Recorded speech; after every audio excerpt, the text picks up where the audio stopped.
이게 타페노스. 야, 겸손이라는 단어 한자로 어렵습니다.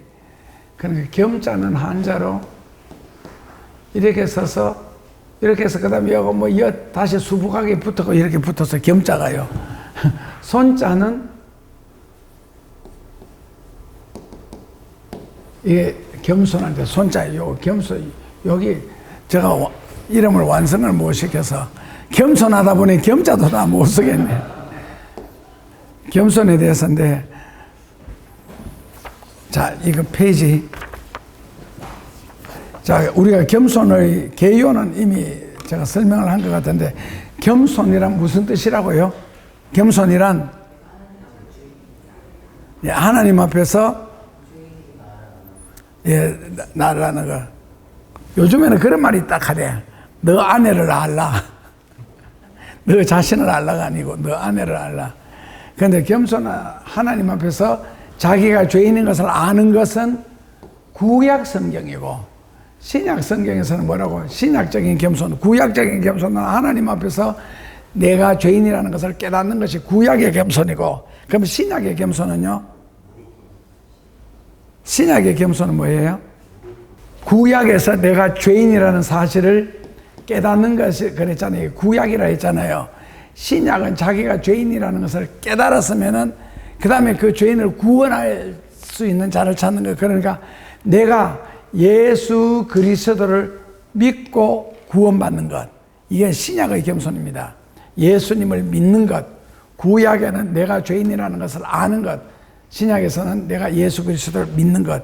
이게 이제 구약의 가장 겸손의 가장 진정한 뜻이고, 그 다음에 이제 학문적으로 겸손이란 무엇입니까? 그러니까 이런 겸손이 왜 중요하냐면은 그 오거스틴 제자가 기독교의 중요한 진리가 무엇이냐 했을 때 오거스틴이 첫째도 그랬죠. 둘째도 겸손, 셋째도 겸손이다. 그게 기독교의 미덕이고 기독교의 진리다. 첫째도 둘째도 겸손이다. 이 오거스틴이 한 말인데요. 이제 프린트물에 보면은 겸손이란 타페이노스, 겸손이란 같이 읽읍시다. 시작. 남을 자기보다 높이고 자신을 낮고 자기의 의미만, 즉 자기의 높은 가치를 알면서도 자기보다 못한 자를 그리스도의 사랑으로 섬기려는 자, 올라가는 길은 겸손이요 내려가는 길은 교만이다. 그 중국은 뜻글자라 그러는데 이게 무슨 자예요? 그래서 만물의 기준은 뭐로 삼느냐? 지상으로 삼잖아요. 여기서 세워지면은요, 사람이 되고, 여기서 찍는 점은 우주가 되고, 요게 기준이 된 게 한글의 기초죠.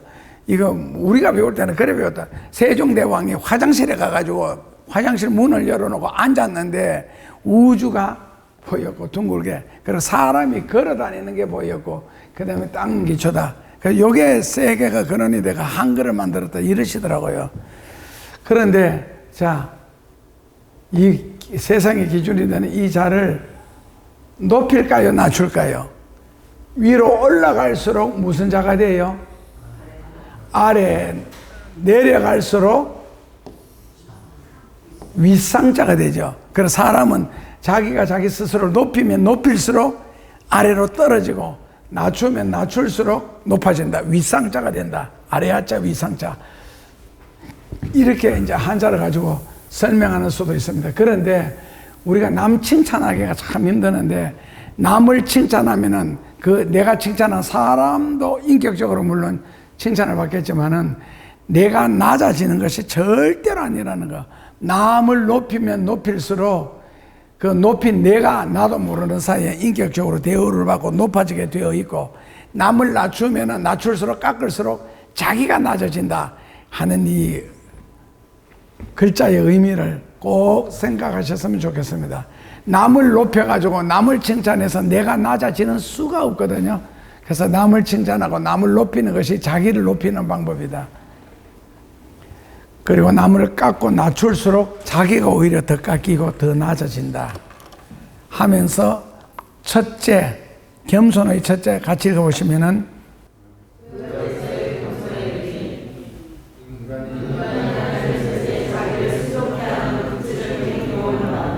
그게 바로 뭐라고요? 구약에서의 학문적인 겸손의 의미입니다. 하나님의 뜻에 자기를, 이게 이제 되게 중요한 말이죠. 하나님의 뜻에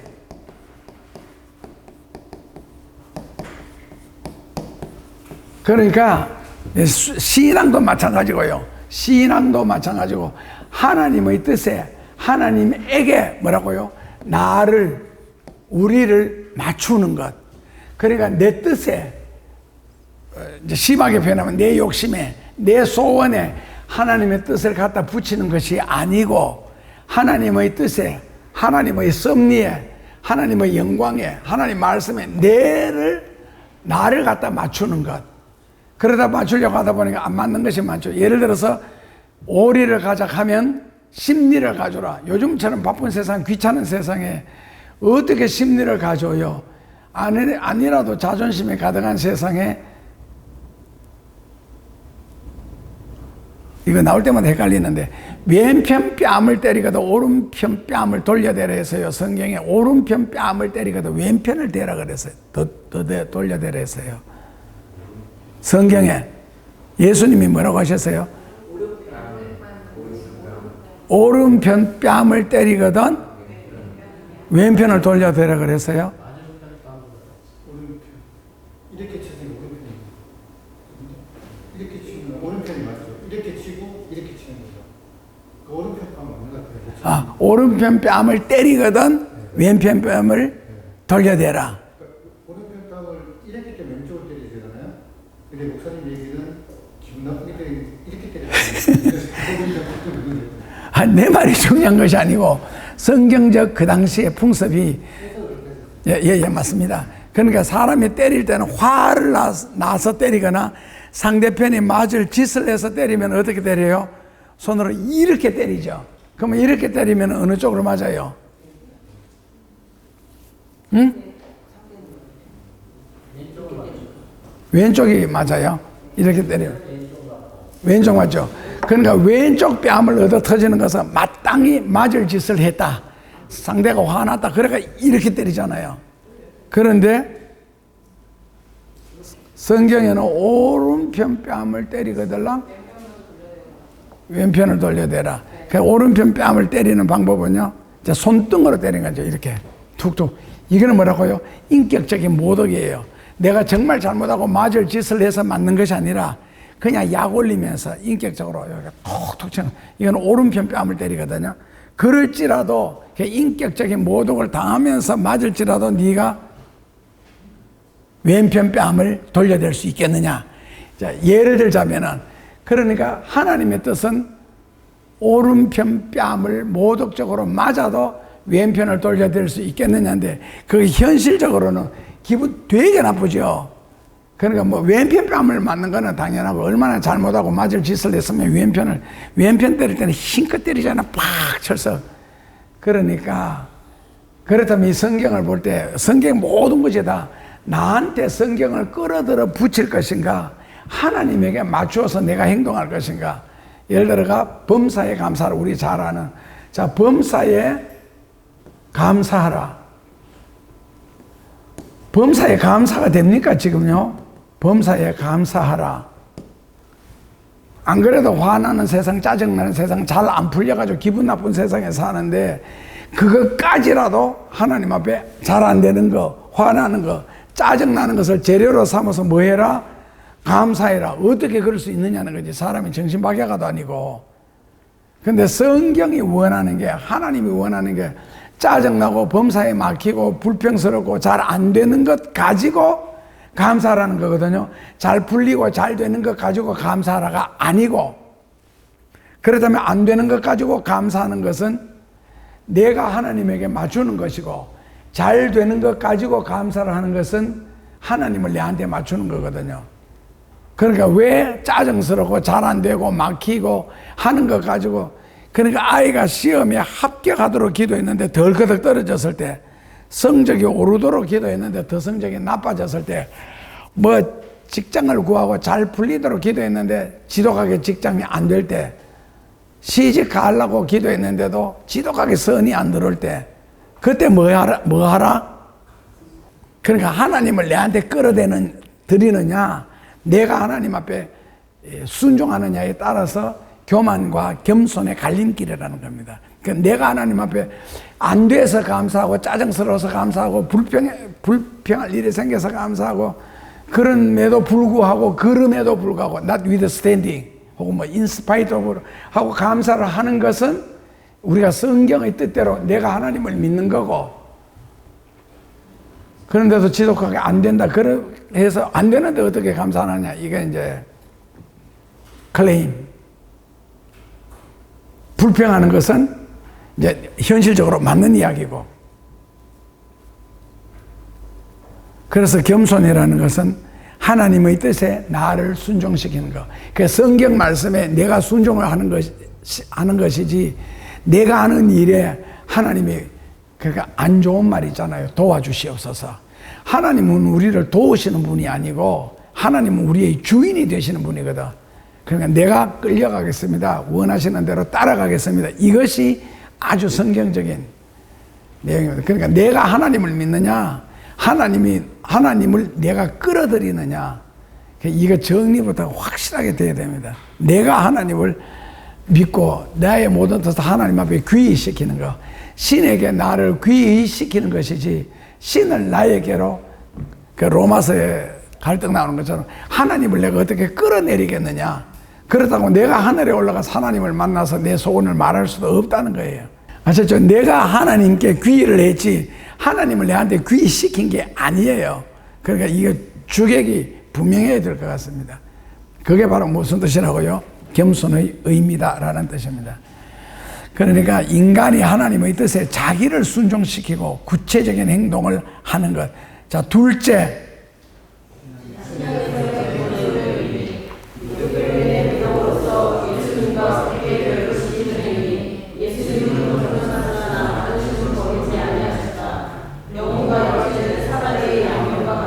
그러니까 결국 겸손이란 뭐라요? 겸손과 자존심, 겸손과 humble and pride, 겸손과 자존심. 그러니까 겸손한 것하고 자존심 지키는 것하고는 다르다는 겁니다. 여기서 예를 들어가 기독교인의 자존심 있잖아요. 우리 하나님 자녀로서의 자존심 있고, 그리고 사람 앞에 하나님 앞에 겸손해야 할 일이 있는데 겸손한다고 해서 비굴하면 안 된다는 거죠. 겸손, 자존심, 하나님의 자존심. 예를 들어서 뭐 주일 정수해라. 하나님의 자녀이기 때문에 그 자존심으로 주일을 지키는 것이지. 예를 들어 뭐 앞에 차가 가는데 좀 알짱거리잖아요. 막아놓고는 비켜주지도 안 하고 딱 기분 나쁘게 속도를 조절해 가는 거 있잖아요. 나는 처음에 운전할 때 고속도로를 달리면서 내가 시속 95km에서 100km를 놓고 달리는데 뒤에서 막 빵빵대고 불이 번쩍번쩍 하더라고. 그래서 나는 지금 다 규칙을 따라서 달리고 있는데 왜 저럴까? 나중에 운전이 쓱 달되고 나니까 그게 이해가 되더라고. 시속 100km 달리는 사람한테 뒤에 하이빔을 켜고 빵빵 눌리는 게 이해가 되더라고. 용은 몇 킬로 달려야 돼요? 그랬을 때 기독교인의 자존심은 뭐예요? 그래도 100km를 밟고, 그러니까 110km지 요즘 같으면 100km하고 110km하고는 또 확 차이 나더라고, 속도 감이. 그래서 그대로 지켜주는 것은 하나님의 자녀된 자존심이라는 거죠. 그래도 지키는 거. 그러는 거 다 예라고 할 때에 혼자서 뭐라고요? 아니요. 이거는 자존심이에요. 교만이에요. 텔레비전 광고에서도 이게 나오잖아요. 다 이해할지라도 나는 노하겠다고. 자존심이에요. 교만이에요.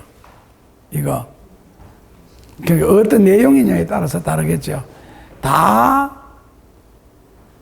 도적질을 한다고 해서 나도 하겠다. 아니죠. 그때는 놀아야 되죠.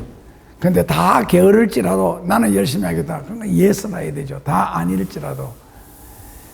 옛날에 어떤 사람이 오랫동안 직장을 구하지 못하다가 직장 들어갔는데 퇴근하려고 집에 왔는데 그날따라 돌풍이 불고 소나기가 내리고 막 이랬는데 이 사람이 자다가 그 비소리를 듣고 벌떡 일어나가지고 직장에 가봤는데 왜 물건이 많이 들어오니까 그걸 천막을 가지고 다 덮어놨는데 이게 이제 막 날려갈 것 같으니까 그래서 혼자 가서 그 밤중에 그걸 막 다 덮고 돌로 누지리고 막 이거저거 해서 막 로프를 가지고 메고 이러는데 저기 보니까 한쪽에 딴 사람이 또 거짓하고 있는 거예요.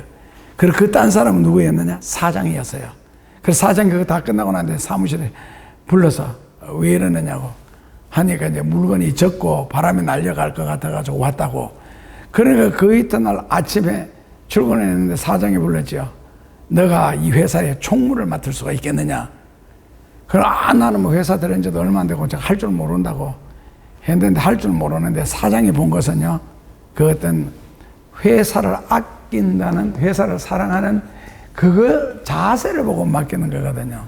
그래서 다 집에서 비바람 치고 할 때 잠을 잘 지라도 나는 회사에 가서 왜 내 회사니까. 그러니까 사장님이 그런 걸 귀히 여겼다 하는 이런 것 같은 거 있잖아요. 그러니까 예수님은 뭐라고요? 평생 겸손은 하셨으나 자존심은 버리지 아니하셨다. 맞나? 예수님은. 그러니까 예수님은 성적인 유혹, 여자의 유혹을 예수님은 받으셨겠어요? 안 받으셨겠어요? 이 말이 왜 중요하냐면 예수님이 완전한 인간이다. 완전한 신이다. 이 공부할 때는요. 이게 꼭 나옵니다. 예수님은 완전한 신이고 완전한 인간이다. 완전한 인간이 됐을 때 그러면 예수님은 성적인 유혹을 받으셨겠어요? 안 받으셨겠어요? 어떤 좋은 물건을 보고 저 가고 싶다 하고 싶다라는 생각이 욕심 들었겠어요? 안 들었겠어요? 신발이 다 떨어졌는데 마침 좋은 이스라엘이가 샌들을 봤다. 예수님이 그걸 신고 싶다. 갖고 싶다 했겠어요? 안 했겠어요? 발이 지금 다 아파가지고 돌을 밟으니까 이제 돌 차가지고 발톱에서 피가 난다. 그런 자극. 그러니까 이제 한마디로 말하면 아름다운 여자를 보고 성적인 자극을 예수님이 받았겠어요? 안 받았겠어요? 성적인 자극을 예수님은 받으셨다? 안 받으셨다? 어느 쪽일 것 같아요? 받으셨다? 안 받으셨을 것 같다? 여자 문제 그 집어내서 그렇지 물건도 마찬가지고요. 갖고 싶다? 안 갖고 싶다? 이렇게. 보수주의 신학대학에서는 옥했다 가서 맞아 죽어요. 아니 예수님이 여자 유혹을 받으셨다. 이게 말이나 돼요. 응? 인간이 아니면 그것도죠. 인간이기 때문에 표를 돌아갔습니다. 인간이기 때문에 성적인 유혹을 받으셨다가 답이고요. 신인 것 같으면 전혀 받지 않으셨다가 답이겠죠. 그래서 퍼펙트 맨, 완전한 인간이다. 안 그러면 완전한 신이다. 하는데 예수님은 신학적으로도 해석을 잘 못하는 것이 예수님은 완전한 신이고 완전한 인간인 것이 이게 예수님의 안에 다 있거든요. 안에 있는데 물 위를 걸으셨다. 물로 포도주를 만드셨다. 예를 들어서 이거는 누가 하는 일이에요? 신이 하는 일이죠. 그 배고프다, 외롭다, 피곤하다 이거는 누가 하는 일이에요? 인간이 하는 일이죠. 그런데 어떨 때로는 물로 포도주를 신이 하는 일을 하고 어떨 때로는 사람처럼 돌아와가지고 인자는 머리 둘 것도 없다 이런 식으로 말씀을 하시니까 그럼 어느 쪽이 진짜냐는 거예요. 그런데 이게 한 곳에서 내재되어 있으면서 같이 있음에도 불구하고 같은 역사를 안 해요. 그럼 배고프다 할 때는 진짜 배고픈 거고 근데 물로 포도주를 만들 때는 그는 신이 하는 일을 진짜 하시는 거고 근데 여기 언제 어떤 역사가 일어나느냐 요걸 모르는 거예요. 이게 아주 교묘한 동행 내재인데 하여튼 예수님 속에는 이거 두 개 다가 있습니다. 그러니까 한마디로 신학적으로 정리한다면은 신의 역할을 할 때 신처럼 역사를 할 때는 인간적인 모습이 안 나타나고 인간적인 모습이 나타날 때는 신의 역사가 안 나타나고 그래서 완전한 인간, 완전한 신 그 신학에서는 그렇게 합니다. 완전한 신이고 완전한 인간이셨다. 그 완전한 인간이셨기 때문에 인간이 받을 수 있는 유혹 그리고 막 매를 맞고 찔리고 이럴 때는 아프다 그러는 거 그렇게 어찌하여 나를 버리시나이까 하나님에게 아주 점잖은 말로 표현을 하셨지 얼마나 아팠으면 하나님 보고 나를 버리시나이까 라는 표현을 했겠어요. 그때는 뭐라고요? 완전한 인간으로 돌아가는 거고요.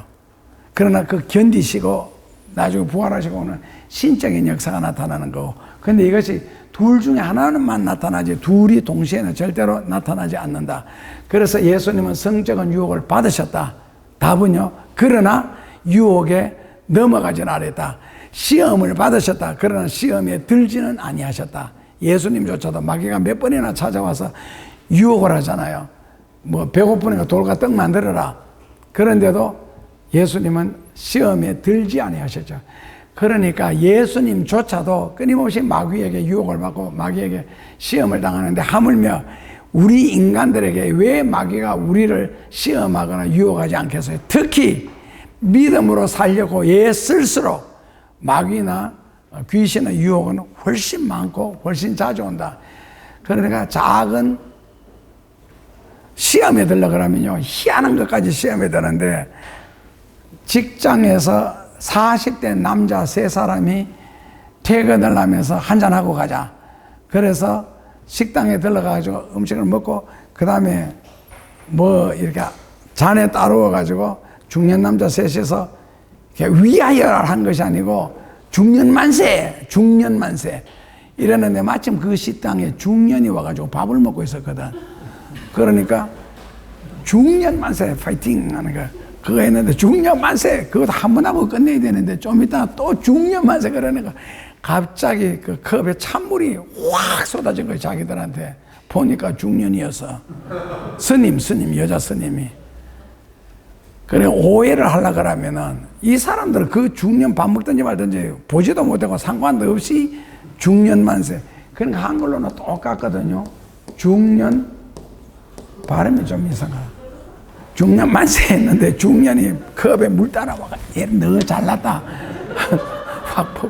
그러니까 시험에 들려고 하면, 오해를 하려고 하면은 남들이 볼 때는 아무것도 아니잖아요. 근데 중년한테는 아무것도 마치 꼭 자기 보고 희롱하는 것 같으니까. 그래서 시험에 들려고 하면은 별것 아닌 거, 희한한 것까지도 사람에게 다 시험거리가 되고요. 이걸 약간만 옆에서 바라보면 아무것도 아니잖아요. 자기하고는 상관도 없이 남자들 셋이 한 말인데. 그러니까 시편의 1편에 보면은 복 있는 사람은 뭐예요? 복 있는 사람은 귀가 복 받아야 되고, 발이 복을 받아야 되고, 엉덩이가 복을 받아야 돼. 복 있는 사람은 뭐라고요? 악인의 꾀를 쫓지 않으면, 이거는 상대가 어떤 말을 할지라도 내가 분별해서 들을 줄 아는 지식, 그걸 우리나라 성경에는 복 있는 사람, 악인의 꾀를 쫓지 않으면 이제 귀가 복 받아야 된다 그 말이에요. 말을 잘 분별해서 중보고 중년만세라고 안 했어요. 그러니까 듣는 귀가 복을 받아야 되고, 둘째로는요, 어디를 가느냐, 움직이는 발이 복을 받아야 되고, 그러니까 악인의 꾀를 쫓지 않으면, 죄인의 길에 서지 아니하면 이제 복을 발이 받아야 된다. 그러니까 내가 가야 할 자리와 가지 않아야 할 자리, 이걸 잘 분별하는 거.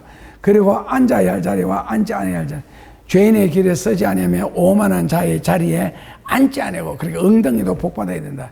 그게 바로 뭐라고요? 복 있는 사람의 조건이에요. 이 공부할 때는 이게 아무렇지도 않게 들리는데, 생활 속에서 막상 적용하다 보면은 이게 전부 다 시험거리가 돼요.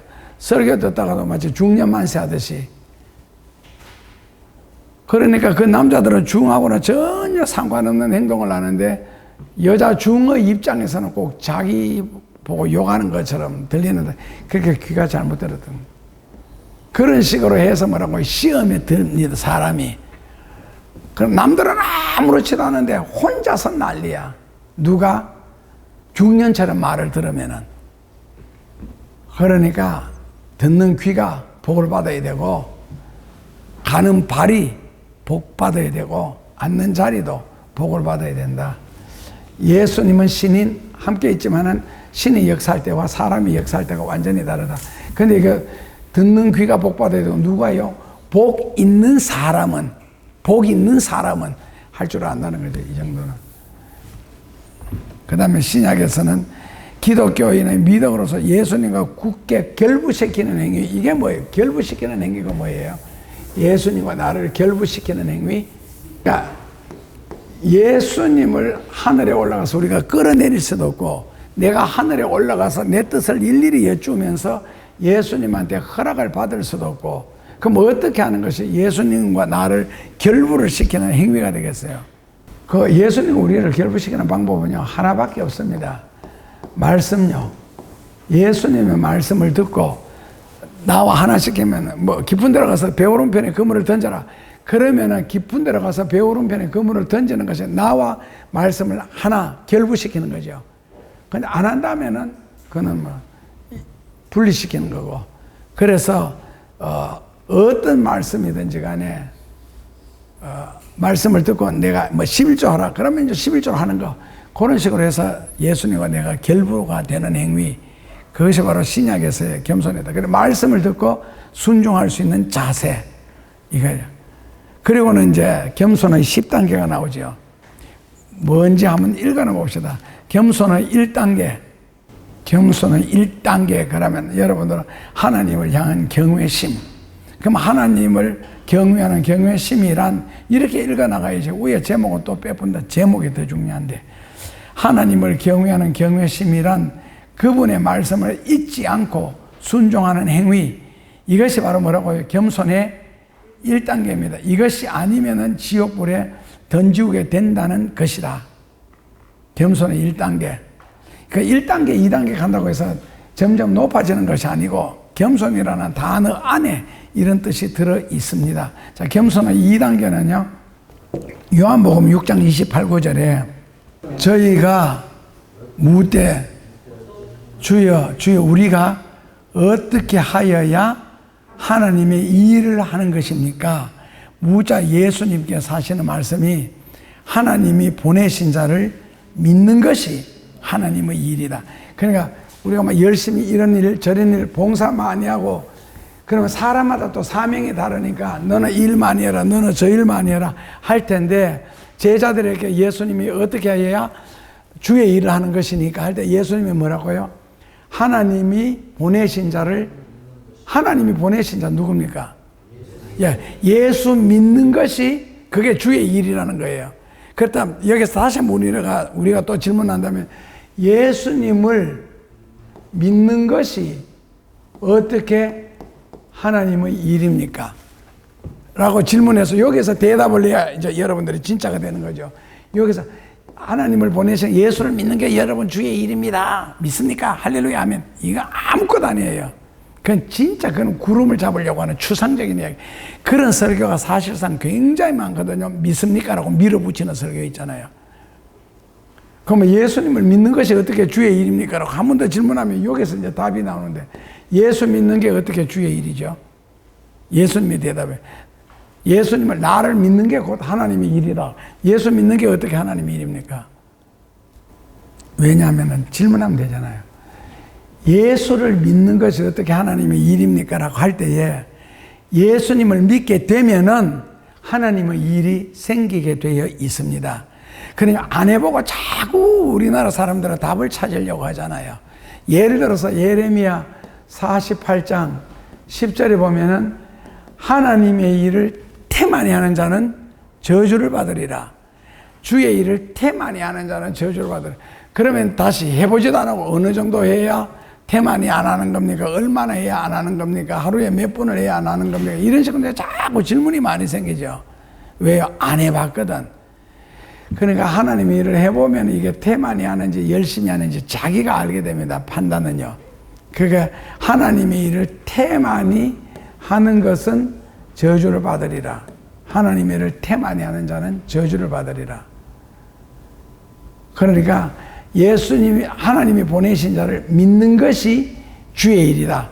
믿어보면은요, 주의 일이 생깁니다. 설교 듣다 보면 생기고, 기도하다 보면 자기 속에서 그 어떤 불같은 소원이 일어나기도 하고, 같은 기도라도 이 기도 한두 번 하다 기도가 죽는 기도가 있고, 기도할수록 점점 살아나는 기도가 있고. 아시겠죠? 그러니까, 답을 찾으려고 하지 말고, 답을 찾으려고 하는 그 전 단계, 항상 예수님은 거기까지만 주시죠. 스스로 발견하고 스스로 깨닫도록, 그래서 스스로 순종하도록 만드는 거예요. 그래서 하나님을 경외하는 겸손이란 그분의 말씀을 잊지 않고 순종하는, 그러니까 말씀을 순종하는 것이 겸손이라는 뜻입니다. 행하기 위해서는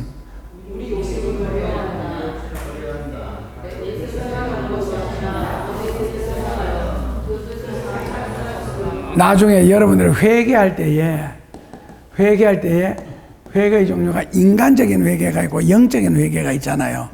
그 인간적인 회개는 내가 잘못한 것을 찾아내서 생각나는 대로 하나님 앞에 회개하는 거거든. 그런데 방금 영적인 회개는 뭐냐? 겸손히 2단계 하나님의 뜻을 행하면, 그래 놓고는 여러분들 하나님의 뜻을 행하기 위해서는 여기까지만 읽고 멈추었잖아요. 그리고 내가 한마디 하니까 그 다음에 우리 욕심을 버려야 돼. 요 영적인 회개 들어가면요, 그거 다 죄라는 걸 느끼게 될 겁니다. 왜요? 왜 그게 죄예요? 인간적으로는 죄 아니죠. 하나님의 뜻을 행하기 위해서는 여기서 읽다가 마쳤거든요. 여기까지만 해도 되는데 영적인 회개 상태에 들어가면은 마쳤을 때 위해서는 내가 이러니까 우리의 욕심을 버려야 한다고 그 다음에 읽었잖아요. 이게 죄가 된다고. 영적인 세계 속에서는 그만큼 예민해지고 예리해지고 바로메타가 확 달라지는 거죠. 그렇다면은 하나님의 뜻을 행하기 위해서는 하라고 멈추었다. 그 다음에 내가 한마디 하니까 여러분들이 계속 읽었다. 이게 왜 죄가 됩니까? 왜 죄가 됩니까? 나중에 영적인 회개를 하게 되면은 그 멈추었을 때 그 다음 내가 하는 행동이 있잖아요. 하기 위해서는, 그렇죠. 기쁜 말로 안 했잖아요. 답답하다는 거죠. 끊었으니까.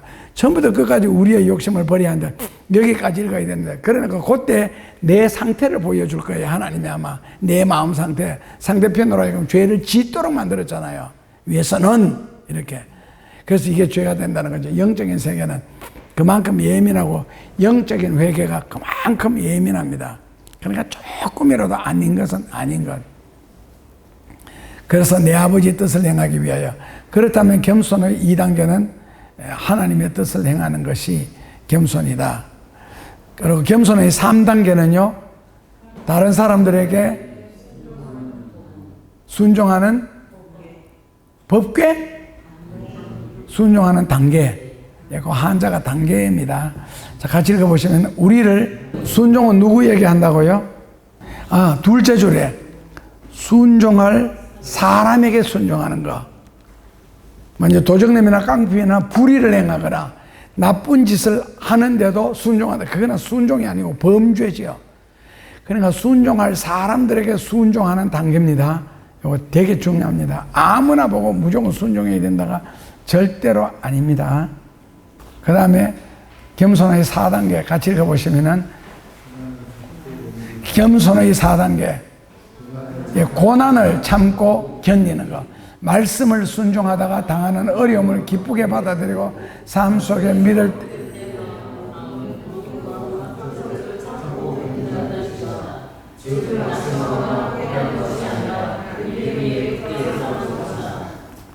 그게 뭐라고요? 네, 그게 겸손이라는 뜻입니다. 낙심하거나 포기하는 것은 교만이고요. 겸손하기 때문에 낙심하거나 포기하지를 않습니다. 진리에는요.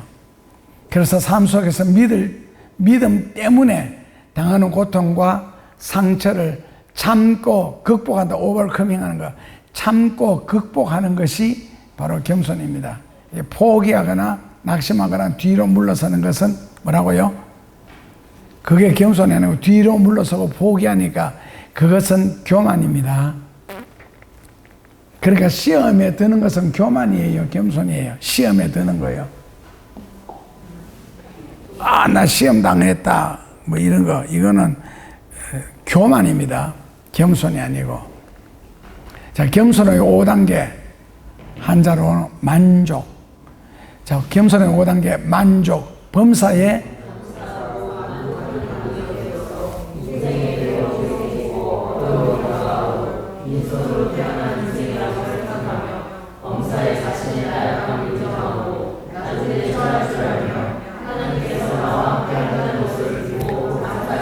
감사하는 것이 바로 겸손입니다.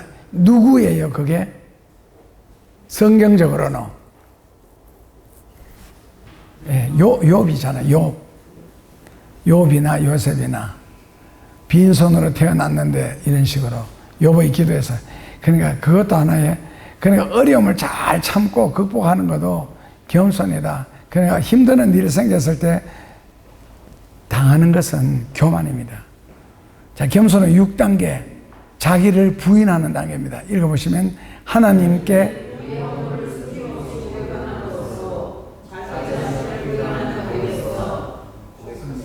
그래서 시편 32편 5절에 뭐 있는지 한번 찾아보죠. 시편 32편 5절에 시편 5절 같이 읽어보시면요. 내가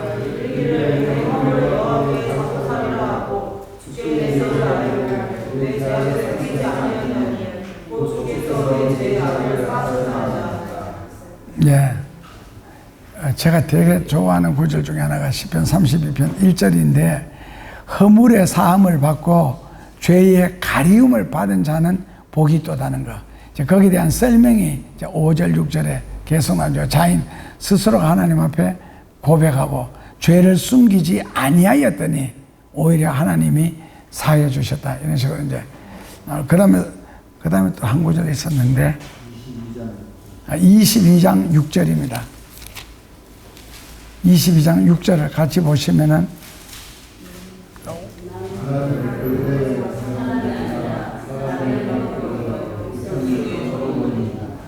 나는 벌레요? 이건 누가 말했어요? 다윗이 말해요. 다윗의 수준에서 나는 벌레요? 사람이 아니다. 다윗조차 성군인데 나는 벌레요? 사람이 아니다. 그러니까 하나님께 가까이 가면 가까이 갈수록 자기의 어떤 부족한 모습, 연약한 모습이 많이 이런 식으로라도 고백이 되죠. 옛날에 목사님들은 그 어떤 권사님이, 어떤 장로님이 그냥 율법적으로 교회만 다니다 부흥회를 참석해서 은혜를 되게 많이 받으셨는가 봐요. 그러면서 한 번은 해질 무렵에 목사님이 그쪽으로 지나가시다가 장로님이 부엌에 앉아서 이제 권사님, 부이 있는 음식을 만들고 장로님은 불을 떼는데 불을 떼면서 이거 부적경이를 가지고 막 찬송가를 부르더래요. 근데 그 찬송가가 뭐냐면은 나 같은 찬송가에는 나 같은 죄인이 용서받아서 하는데 그 장로님은 나 같은 죄인이 안 하고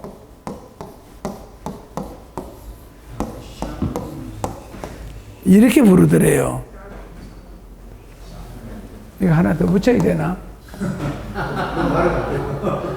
그 막 좀 나 같은 쌍놈이 용서받아서 주 앞에 옳다면 막 찬송가를 부르길래 목사님이 하도 이상해가 장로님 나 같은 죄인입니다. 부르니까 나 같은 죄인이 은혜를 받고 나니까 죄인이라는 말이 실감이 안 나고 그렇게 부르니까 찬송가가 실감 안 나는데 그렇게 이렇게 부르니까 찬송가를 부르는 것 같습니다.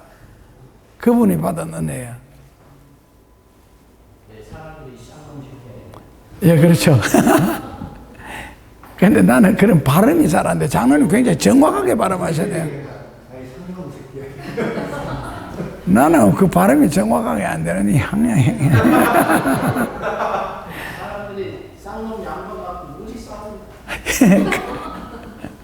그러니까 그 장로님은 이렇게까지 해야 찬송가를 부르는 것 같습니다. 라는 표현을 했습니다. 자, 7단계, 겸손의 7단계는 공동 규율을 지키는 것도 겸손입니다. 보시면 윗사람들이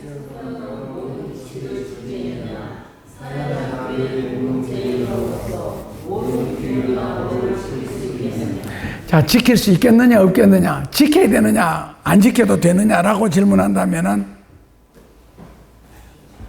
지켜야 됩니다. 왜 지켜야 되느냐? 우리가 사는 세상이 천국에 가서 지금 사는 것이 아니고 세상에서 엉켜서 살잖아요. 여기는 질서라는 것이 있고 규율이라는 것이 있게 되거든. 그 예수 믿는 사람이 내가 빼주고, 예를 들어 교통법규다. 이거 걸렸을 때 예수 안 믿는 사람은 스티커를 끊고 예수 믿는 사람 안 끊는다. 그게 아니잖아요. 다 지켜야 할. 자, 겸손의 8단계. 이거 뭐예요? 침묵입니다. 자, 겸손의 8단계 침묵. 말을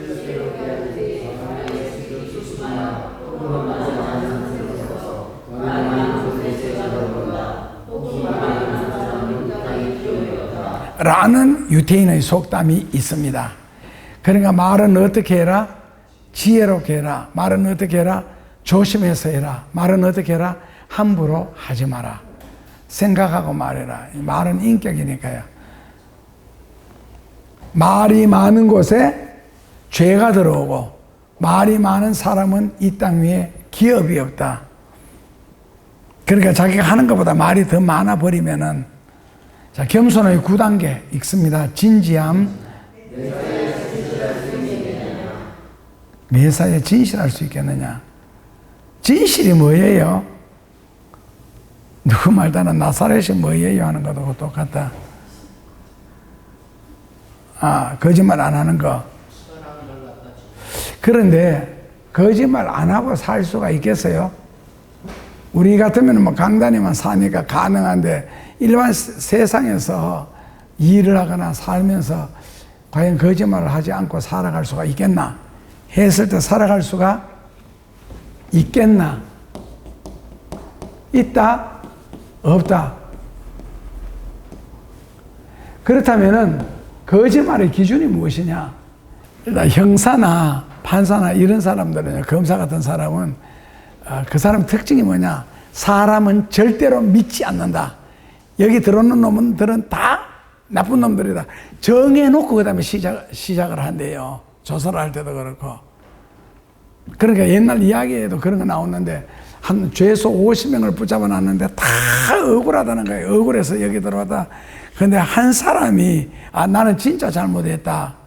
나는 벌을 받아도 하다 하는데, 나중에 왕인가 검사관인가 그 사람이 저놈 내보내라 그랬어요. 왜냐하면 죄인이 의인들 속에 같이 섞여 살 수는 없다. 다 억울하다 그러니까. 그런 일도 책에 보니까 있더라고요. 그러니까 거짓말이라는 것은, 거짓말의 정의 첫째로는요, 거짓말 정의 첫째로는요, 상대편에게 경제적인, 물질적인 손실을 주느냐 안 주느냐. 둘째로는요, 인격적으로 모독을 하느냐 안 하느냐. 이게 거짓말이고요. 그리고 나머지는요, 그냥 나머지는 실언했다. 말을 실수했다. 그러니까 경제적으로 상대편에게 피해를 주느냐 안 주느냐. 둘째로는요, 인격적으로 상대편을 모독하느냐 안 하느냐에 따라서 요거 하면은 거짓말이 맞고 이거 안 하면은 거짓말이. 그러니까 사업을 한다고 해서 다 이런 건 아니고, 그러니까 세상에 살아가면서 거짓말을 안 하고 살 수 있느냐 없느냐 했을 때, 이런 식으로 생각한다면 거짓말을 특별히 안 하고도 물론 제 생각에는 살 수 있지 않겠느냐. 그런데 꼭 거짓말을 해야 될 그럴 경우에는요, 내 입술로 시인을 내버리면 거짓말이 되는데, 그때 거짓말하지 않는 방법은 뭐겠어요? 기억이 안 난다. 그 자체가 거짓말 아니냐 해버리면은. 겸손의 8단계에서 나왔지요. 침묵하라고. 웃기만 하면 됩니다. 마지막으로 겸손의 10단계 같이 봅시다. 시작. 그 겸자가 겸손할 겸자인데 되게 어렵지 않아요. 겸비한 모습. 다 같이 생활의 모든 방식에서 겸손이. 그래서 겸손을 옛날에는 비유할 때 제가 뭐로 비유해 드렸어요? 옷으로 비유했을 때 겸손은 속옷이다. 그냥 속옷이 어려운 거 팬티다. 그냥 겸손은 쉽게 말해서 팬티다. 왜요? 제일 먼저 입고 제일 나중에 벗는 옷. 그러니까 회개를 해보면은 교만은 진짜 회개가 안 됩니다. 언제 회개한다고요? 제일 마지막에. 정말 이거저거 회개 다 했을 때도 이 교만은 회개가 안 나와요. 어떨 때 막 긁어내다 보니까 옛날에 하나님 해서 나오는 거예요. 그러니까 교만은 팬티와 같다. 제일 먼저 입는데. 그리고 겸손은 뭐와 같다? 겸손은 뭐와 같다? 옷으로 비유하면은 겸손도 팬티와 같다. 왜 겸손이 팬티? 교만이 팬티인데 왜 겸손이 팬티예요? 이유는 팬티라는 것은 입은 듯 안 입은 듯 해야 되지, 팬티를 입었다는 것이 밖에서 봤을 때는 굉장히 추하게 보이는 거 있잖아요. 아주 추하게 보이고 천박스럽게 보이는 거 있잖아요. 요즘에는 뭐 여자들 못 내려고 특히 유럽 쪽으로 간다든지 되게 얇은 바지 입으면서 그걸 티 팬티라 그러나? 예, 밖에 펴 안 나는 거. 밖에 펴나고 입으면 벌써 바지가 춤을 추잖아요. 출렁출렁거리면서. 그러니까 티 팬티 입고 그 몸매 그대로 드러내게 하기 위해서 입는 경우도 있는데, 팬티는 입어도 안 입은 척. 그리고 밖에서 보이면은 안 되도록. 왜? 팬티 안 입으면 또 되게 찝찝하잖아요. 근데 팬티 입은 것을 입었다고 상대편이 알면은 뭐 치마가 너무 짧다든지, 예를 들자. 안 그러면 그 바지 밖에서 팬티 입은 색깔 있잖아요. 뭐 빨간색, 하얀색이 다 드러나잖아요. 보면은. 여러분들도 보시지요. 여름에. 다 보이던데. 그래서 그렇게 보이면 뭐라고요? 천박해 보인다. 그래서 팬티는 보이면은 천박해 보이고, 안 입으면은 찝찝하고. 그래서 겸손은 뭐와 같다? 팬티와 같다. 교만은 뭐와 같다? 팬티와 같다. 왜? 가장 먼저 사람에게 들어오는 것이 교만죄고, 가장 나중에 회개되는 게 교만이다. 그러므로 교만은 회개가 된다, 안 된다? 교만은 회개가 안 됩니다. 왜? 가장 나중에 벗겨지는 것이 교만이기 때문에 거기까지 회개하는 사람의 정도가 없고 수준이 안 되고요. 그래서 교만은 회개가 안 되는 죄다라고 하기도 합니다. 교만은 팬티다. 제일 사람에게 먼저 들어오고 제일 마지막에 벗는 옷이라고. 사람에게 제일 먼저 들어오고 제일 끝까지 우리 몸속에서 머물면서 안 빠져나가는 게 교만죄다. 그래서 교만은 팬티와 같다. 그러니까 하다못해 유대인들은 옷 하나를 갈아입으면서도 이거 둘 다를 생각하는 것 있잖아요. 교만은 팬티고 교만은 겸손이다. 질문하실 것이